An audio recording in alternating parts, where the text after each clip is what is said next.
जी का भजन है। और भजन में क्या कहना चाह रहे हैं, ये भजन उनका शब्द है। अगर जो इस भजन के अर्थ को समझ जाएगा वही फिर कबीर हो जाता है, वही गुरु हो जाता है। तो आप भी समझिए, क्योंकि सत्य सबको चाहिए, साहब सबको पसंद है। तो थोड़ा सा ध्यान दीजिए। तो सुनिए क्या कह रहे हैं। गुरुदेव मेरी नैया, गुरुदेव मेरी नैया, तुम पार लगा देना। गुरुदेव मेरी नैया, तुम पार लगा देना। सतगुरु मेरी नैया, भाव के पार लगा देना। सतगुरु मेरी नैया, भाव के पार लगा देना। मैं मोर बन के वन में पिहू पिहू रटा करूँगा। मैं मोर बन के वन में पिहू पिहू रटा करूँगा। तुम श्याम घटा बन के हो तुम श्याम घटा बन के प्यासे को पिला देना। गुरुदेव मेरी नैया, तुम पार लगा देना। गुरुदेव मेरी नैया, तुम पार लगा देना। सतगुरु मेरी नैया, भाव के पार लगा देना। गुरुदेव मेरी नैया, तुम पार लगा देना। जो आया तेरे दर पे खाली न गया कोई। जो आया तेरे दर पे खाली न गया कोई। लाखों की बनाई है, मेरी भी बना देना। गुरुदेव मेरी नैया, तुम पार लगा देना। गुरुदेव मेरी नैया, तुम पार लगा देना। सतगुरु मेरी नैया, भाव के पार लगा देना। संसार झंझटों में मैं भूल गया तुमको। मैं संसार झंझटों में मैं भूल गया तुमको। सतगुरु कहीं तुम भी हो सतगुरु कहीं तुम भी मुझको न भुला देना। गुरुदेव मेरी नैया, तुम पार लगा देना। गुरुदेव मेरी नैया, तुम पार लगा देना। सतगुरु मेरी नैया, भाव के पार लगा देना। जो तुम्हें नहीं पाता वो पापी नरक में जाता। जो तुम्हें नहीं पाता पापी वो नरक में जाता। जो तुम्हें नहीं पाता पापी वो नरक में जाता। ओ बाड़ियों की अर्जी हो ओ बाड़ियों की अर्जी चरणों में लगा लेना। गुरुदेव मेरी नैया, तुम पार लगा देना। गुरुदेव मेरी नैया, तुम पार लगा देना। सतगुरु मेरी नैया, भाव के पार लगा देना। सतगुरु मेरी नैया, भाव के पार लगा देना। तो समझना पड़ेगा कि साहब जी कह रहे हैं कि गुरुदेव मेरी नैया तुम पार लगा देना, सतगुरु मेरी नैया भाव के पार लगा देना। तो समझ लेते हैं कि गुरु कौन है। गुरु हम लोग वही जानते हैं जिसको हम पकड़कर लाते हैं, और कहा जाता है कि गुरुमुख हो जाना ही वही गुरु होते हैं, जिनसे हम गुरुमुख हो जाते हैं। आप भी देखे होंगे आसपास में, यही तो हमारे संसार में चलता है कि हम किसी को अपने ही जैसा पकड़ कर लाते हैं और उसको वो कई तरह से विधि विधान बताता है और हम गुरुमुख हो जाते हैं, गाय लाता है तो हम उसी को गुरु मानते हैं, पर सच्चा गुरु वो नहीं है। अगर हम जैसे हैं वैसा ही हम किसी को पकड़ लाते हैं तो उससे हम क्या सीखेंगे, क्या सीख पाएंगे? वो तो हमारे ही जैसा है। सच्चा गुरु वो नहीं होता है जिसे हम पकड़ कर लाते हैं।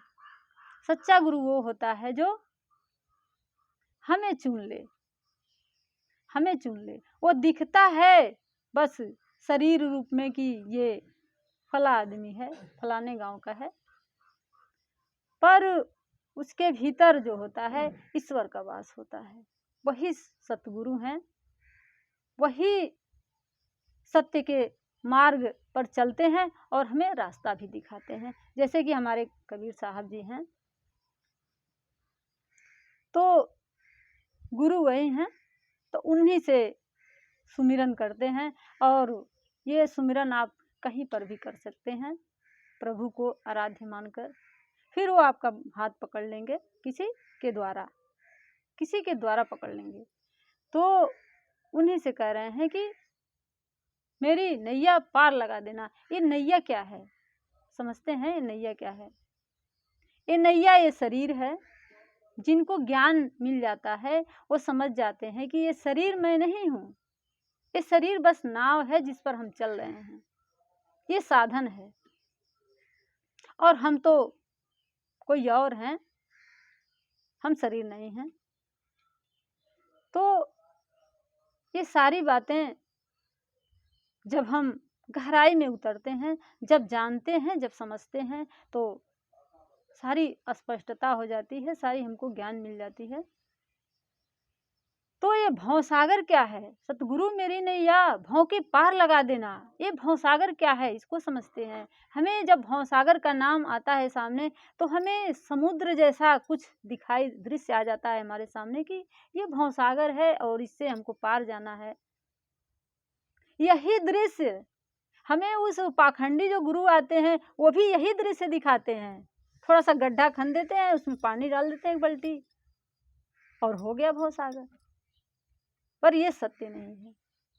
सत्य तो ये है कि भवसागर माने ये संसार ही भवसागर है। हम प्रतिदिन भवसागर में ही हैं और इसी में छटपटा रहे हैं। और हम गुरु को जब ढूंढते हैं तो सारी जैसे चीजें बचपन से लेकर आज तक हमें बाहर से ही मिलता है। मैंने पहले भी बता चुकी हूँ कि वस्त्र हुआ, भोजन हुआ, नात, रिश्तेदार, दवा, दारू जो भी हम लेते हैं सब बाहर से मिलते हैं। तो हमें लगता है कि गुरु भी हमें बाहर ही मिल जाएगा। यही अज्ञान हमको माया की तरफ ले जाती है। तो ये सुमिरन किया जा रहा है कि गुरुदेव मेरी नैया भव से पार लगा देना। फिर कह रहे हैं कि मैं मोर बनकर वन में पिहू पिहू रटा करूंगा, तुम श्याम घटा बन के प्यासे को पानी पिला देना। मैं मोर बनकर के जंगल में मैं आपको भसता रहूंगा, आपको सुमिरता रहूंगा और आप प्यासे को पानी पिला दीजिएगा। वो ये नहीं कह रहे हैं कि मुझे पानी पिला दीजिएगा, वो ये कह रहे हैं कि प्यासे को पानी पिला दीजिएगा। मतलब जो आपके लिए प्यासा है, जो आपको तलाश रहा है, जो आपके लिए पुकार रहा है आपको, उसको पानी पिला दीजिएगा। कौन सा पानी? वही प्रेम रूपी पानी, उसी की बात हो रही है।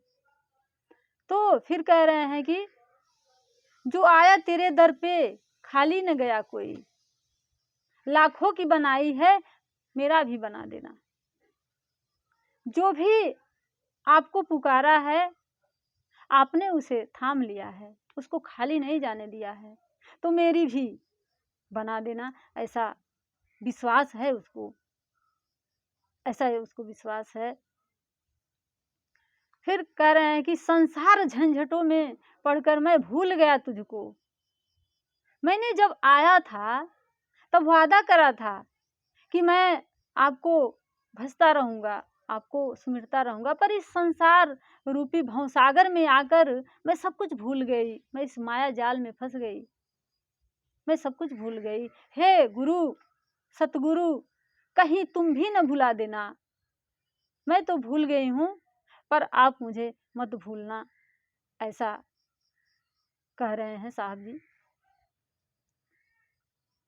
कृष्ण कहिए, राम कहिए, उनसे आराध्य कर रहे हैं, ऐसी विनती कर रहे हैं। ऐसा हमारे अंदर भाव होना चाहिए। भाव से ही, प्रेम से ही हमें सब कुछ मिल जाता है। हमें कोई विधि की, कोई वस्तु की कोई ज़रूरत नहीं है, कोई आवश्यकता नहीं है। बस भीतर श्रद्धा होनी चाहिए, विश्वास होनी चाहिए, भाव होनी चाहिए, प्रेम होनी चाहिए। और ये तभी आता है जब अहंकार मिटता है, टूटता है, तभी ये सब आता है, तभी हमें ज्ञान प्राप्त होता है, तभी इसको नाव बोल सकते हैं, तभी इसको, नहीं तो हम तो ये शरीर बने बैठे हैं। तो कह रहे हैं साहब जी कि जो तुम्हें नहीं पाता वो पापी नरक में जाता है। जो तुम्हें नहीं पाता वो पापी नरक में जाता है। जो तुमसे छूट जाता है, जो राम से वंचित हो जाता है, जो कृष्ण से वंचित हो जाता है, वो नरक में ही जाता है, उसका कोई उपाय नहीं है। ये बाणियों की अर्जी चरणों में लगा लेना। हे प्रभु, मैं आपके चरणों का दास हूँ, मेरे बाणियों को अपने चरणों में लगा लेना, मेरी प्रार्थना सुन लेना। ऐसा विनम्र भाव से, ऐसे प्रेम से, ऐसे कह रहे हैं। तो सुनते रहिए और समझते रहिए और अपने जीवन में उतारते रहिए, तभी आप राम को पा सकते हैं, कृष्ण को पा सकते हैं। और कोई तरीका नहीं है, क्योंकि आप सारी चीजें खरीद कर ला सकते हैं। पैसे से आप कोई भी वस्तु चाहिए आप खरीद के ला सकते हैं, पर प्रेम नहीं खरीद के ला सकते। प्रेम सीखना पड़ता है। वो जो हमें जवानी में प्रेम हो जाता है, वो प्रेम नहीं है, वो सच्चा प्रेम नहीं है। सच्चा प्रेम सीखना पड़ता है, उसके लिए गुरु चाहिए। और गुरु है अगर हम चाहें तब। हमें चुनाव करना पड़ता है। जब हम चुनाव कर लेंगे, जब हम प्रेम करेंगे, तो गुरु हमें मिल जाएंगे। भरा सत्संग का दरिया, नहा लो जिसका दिल चाहे। बस हमारी कमी है, वो तो बह रहा है पर हमें दिखाई नहीं दे रहा है। कैसे दिखाई देगा? अहंकार जो है तो कुछ दिखाई नहीं देगा। तो सुनते रहिए, समझते रहिए, फिर मिलते हैं।